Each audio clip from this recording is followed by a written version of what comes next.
But we also have Dave Phillips with us. And Dave is, he's not, at least in the wine business, he's not as old as the rest of us. But he may be old, in years he may be as old as the rest of us, but he represents really one of the pioneers of at least in terms of fine wine, the undiscovered area of California, the area that had been the playground of people like Gallo and United Vintners and others, but now is kind of developing a real reputation for itself. And Dave was really one of the first to get into that. So Dave, it's not like you're a newcomer to Lodi. It's not like you showed up one day and said, oh, let's see, what are these things? They're funny things called grapes. Tell us, you're like multiple generation, right? Yeah, Michael and I are fifth generation Lodi farmers. Great-great-grandparents homestead out there in 1865 out on the west side where the oak trees grew really tall and the soil was deep and sandy. So and they grew watermelons first because the water table at that time was so high you could put a seed in the ground, and they grew 50-pound watermelons and shipped them all over the country. I think after this year you're going to have to start growing watermelons again. Yeah, hopefully the water table's coming up. So you went to Davis, but you didn't go to Davis to study winemaking. Well, I did originally. I thought I studied viticulture enology, and then I got to my first OChem class and didn't do too well in that. So immediately changed my major to international ag development, which incorporated a lot of econ and marketing, and that turned out to be a good thing in the long run, was the marketing side of stuff, and that's one of the keys to our success. So you traveled around a bit when you were in ag econ, so to speak? Oh yeah, I took a little bit, I took 6 years to graduate, so took a little time off to go play in Europe and ski the Alps, and started discovering some great wines over there, and kind of fell in love with wine. So for a Flatlander, you're pretty adventurous. So tell me, you did something before you started in the wine business. I mean, you took those watermelons and you turned it into a business, I guess. Yeah, my father was in World War II, and then he married my mother, who was fourth generation Lodi, and came back right after the war, and he started growing tomatoes for the cannery, and my brothers my much older brothers at the time decided to set up a card table on the side of the road and sell baskets of tomatoes. And that eventually evolved into fruit stands that we had around Lodi, and we became quite famous for pick your own fruits and vegetables, and people would come up to the fruit stands. And then, growing up, I worked in the fruit stands, and then in the 80s, we started farmers markets. We were one of the founders of the Marin Farmers Market in 1983 in San Rafael. So I was farm to table. Yeah, so I was in college and sold produce at the farmers markets to pay my way through Davis Market too, and that was our main business. We always grew wine grapes, and that's part of the story here is being fifth generation. We inherited 80 acres of the original homestead, but we got the Kerrigans, and we were surrounded by all my cousins and second cousins who had Zinfandels.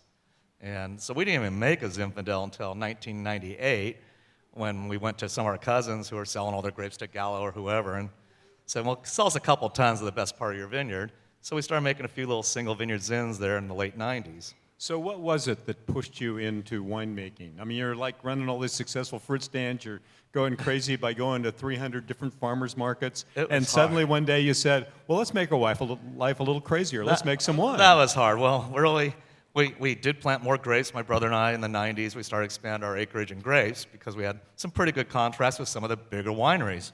And then in, I think it was 1997, 98, one of those big wineries came to us and said, oh, sorry, we've got too much juice right now. We can't buy your grapes this year. I remember my sister-in-law just thinking, oh my God, we're doomed. And I said, well, that's okay. We'll just make more wine and sell it ourselves. So we did. Yep. And so you started making Zinfandel, and what was the name of your first wine?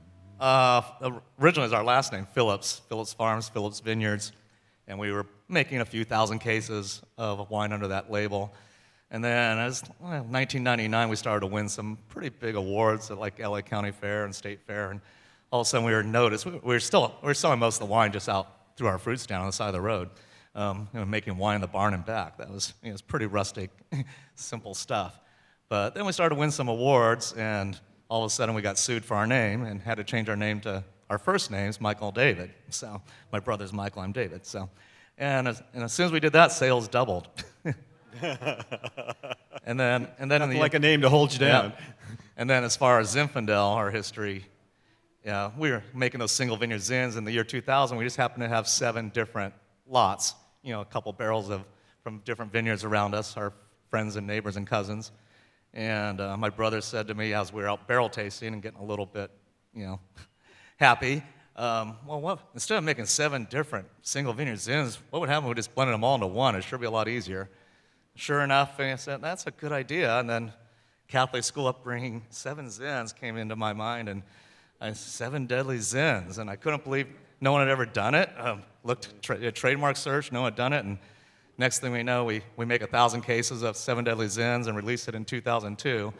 And it became the fastest growing Zinfandel, I think, in history. It just went crazy. Yep. And so is it all Lodi, or is it Lodi and a few other things in 7 Deadly? I know you make 3 different Zins. You make 7 Deadly, Earthquake, and Lux, I believe. Lust is Lodi. And then we are branching out to some other appellations, too, making small amounts of Zins from Mendocino, Dry Creek, Amador. But we're 95% Lodi. We are very proud of what Lodi gives us, this beautiful, bright fruit and the deep, sandy soils. We have sourced from 35 old vine Zin vineyards, and we keep every single lot separate. And that's how we can go make these big volume Zins and still keep that quality. Yeah, I understand you put your growers through a bit of a ringer. You make them decide which one's the best wine, and then what happens? Yeah, my nephew is our vineyard manager, and he really does. He's done a great job working with our growers and, making them all become certified sustainable, which will improve the quality. But keeping all 35 of those lots separate, we bring all those Zinfandel growers together in the spring. We barrel down a neutral barrel of each of their vineyards, and we let our growers taste what their vineyard tastes like. And we blind taste it with all the growers, and they vote on each other's wines of who's the best Zin. And of course, whoever wins gets a big bonus that year. So we create competition among our growers to grow better fruit. And I think we really did a great job of educating them, because when they sell their grapes to a big winery like Gallo or whoever, they've never known what their vineyard actually tasted like. So working with the Lodi growers is a great thing. So it means you also get to blend grapes that are really good. You told me something interesting. I tried to get people to bring an older wine and a younger wine to sort of see the evolution of the winemaking. And Dave said, he said, we don't really have any older wines. He said, we're making wines to be consumed today. And we don't think much about tomorrow, as it were. So you're definitely a child of the 70s. Live for the moment, my friend. Yeah, we went through the cellar and tasted some of our older vintages, trying to find a case to bring here today. I'm Lodi wines aren't meant to age past 5, 6, 7 years in general. Our Petit Syrahs will, but Zinfandel, they're meant to be drunk within 5 years. Really are. So you brought a couple of wines for us. What did you bring? I've got, I think it's wine number 2 position. Tasting first would be the first single vineyard Zin we've made since the year 2000. The Bear Ranch Zinfandel. Bear Ranch is a beautiful property just north of our homestead, near the town of Woodbridge, close to the Mokelumne River. These are about 50 to 55-year-old Zin vines on their own roots, I believe. And this is a pretty, nice, delicate, and small production, 350 cases. And then to compare that... Do you have a tank that holds 350 cases? We have a couple smaller tanks. Actually, because we keep every lot separate, we have 130 smaller fermenters. To keep everything separate. And then the other one I brought is one of our standard bearers, the Earthquake Zinfandel. We're doing about 45,000 cases of this. Very proud of our vineyard team and our winemaking team that they can make that kind of volume and still produce, 92, 93 point scoring wine year after year after year with it. So Dave, your wines are really lush, and they really come off as being forward and delicious. Obviously, people like them. But you've also done a fair amount of thinking about marketing and sales of Zinfandel. Obviously, that's a lot of what your training is in.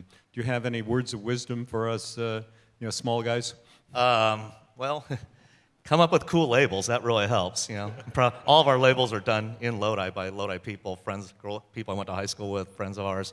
But then really you either have to hire really good marketers or hire really good winemakers. So we chose to hire really good winemakers, and my brother and I are constantly out on the road around the world, promoting our wines and promoting Lodi. We always talk Lodi first. Lodi really is a special place, and if you haven't been out lately, come. Because when I left to go to college, I never thought I was going to move back to Lodi. It's this redneck hick town in the middle of the Central Valley, and I was done with it. And then it's changed a lot. Now we've actually got some great stuff going on, some great restaurants, and we only had 5 wineries back in 1997 when we started to take this seriously, and now we're up over 100 wineries, and we've encouraged our neighbors and friends to start their wineries. So. You guys have done a great job. Congratulations, and thank you for sharing your wines with us. Dave. Thanks. Really appreciate it.